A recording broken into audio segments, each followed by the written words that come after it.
Good morning and welcome to the little apartment on the prairie. I had kind of a rough night last night. I was experiencing a lot of anxiety, so I thought while I washed up some dishes this morning, I'd talk a little bit about dealing with anxiety.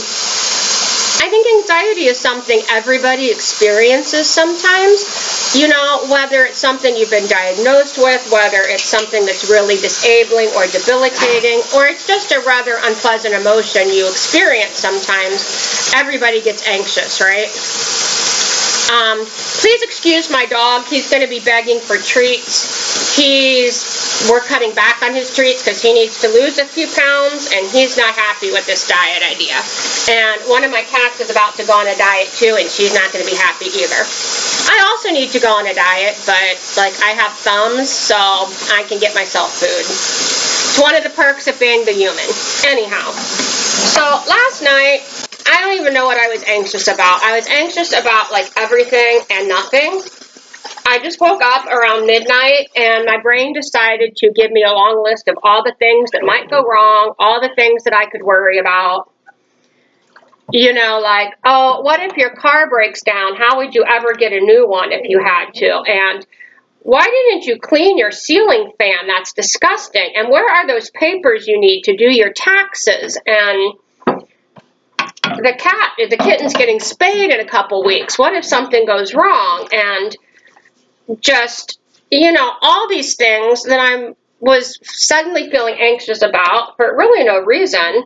I mean, they're all things that someone might be anxious about, but there was no reason to be having all that anxiety at midnight. But it kept me up for several hours, and now I'm a little tired. And so I just thought I'd talk about dealing with anxiety, and I will mention that I've been diagnosed with post-traumatic stress disorder, which is considered an anxiety disorder. And my PTSD is disabling. Some people have PTSD, but it's not disabling. Just like you can have back pain that, your back hurts sometimes, or you can have arthritis, and for many people, you just live with it. For other people, it's so bad it's disabling. My PTSD is disabling. Okay, so I've been treated for this anxiety disorder for a long time. I've done lots of therapy, though I'm not in therapy currently. And I am on prescription medication for anxiety. And this is just what works for me. Different things may work for you. For me, the prescription medication is a must. Me unmedicated is not a pretty thing. Right now I'm on an antidepressant, which also helps with anxiety, and then I'm on another medication that I take every day for anxiety. And then I have another medication that I can take as needed if the anxiety gets really bad. And for some reason, it did not even occur to me to take that PRN medication last night, and this is one of my problems. I get anxious and I don't think clearly. So if I would have taken my medication last night, I probably would have gone back to sleep and been fine. But I forgot to take it. It happens. It's part of what makes my condition so disabling. But in addition to the prescription medication and a lot of therapy, which helped in the past,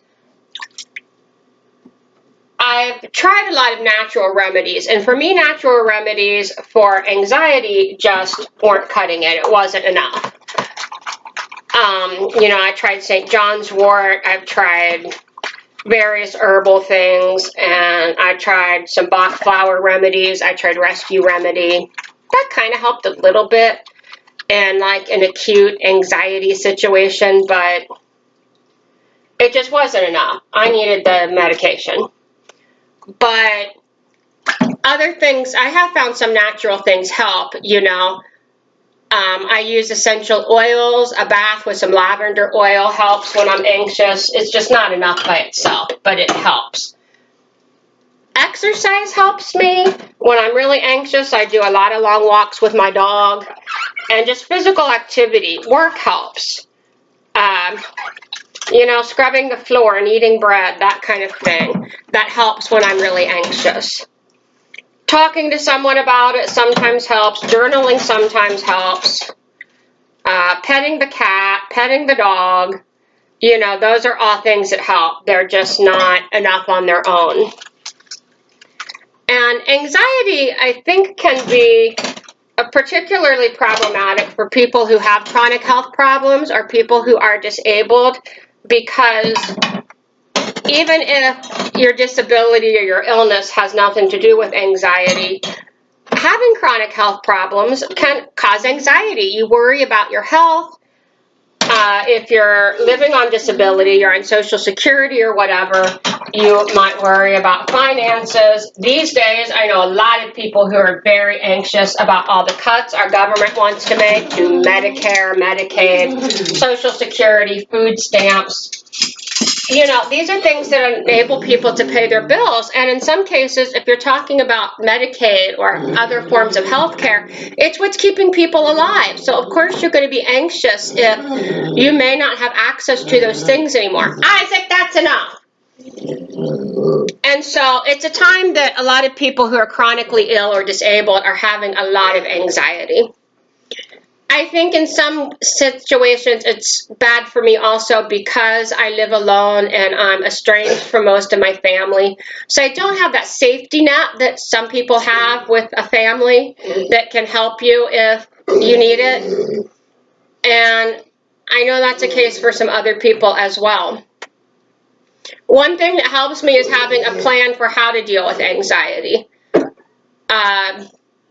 You know, sometimes I've actually written down a plan and stuck it on my refrigerator or something, so I have that information there. It can remind me what to do to help with my anxiety, because when I'm anxious, I forget about things like, oh, duh, go take your PRN meds. Let me know what you do to deal with anxiety, and if you have any tips, because I can sure use them.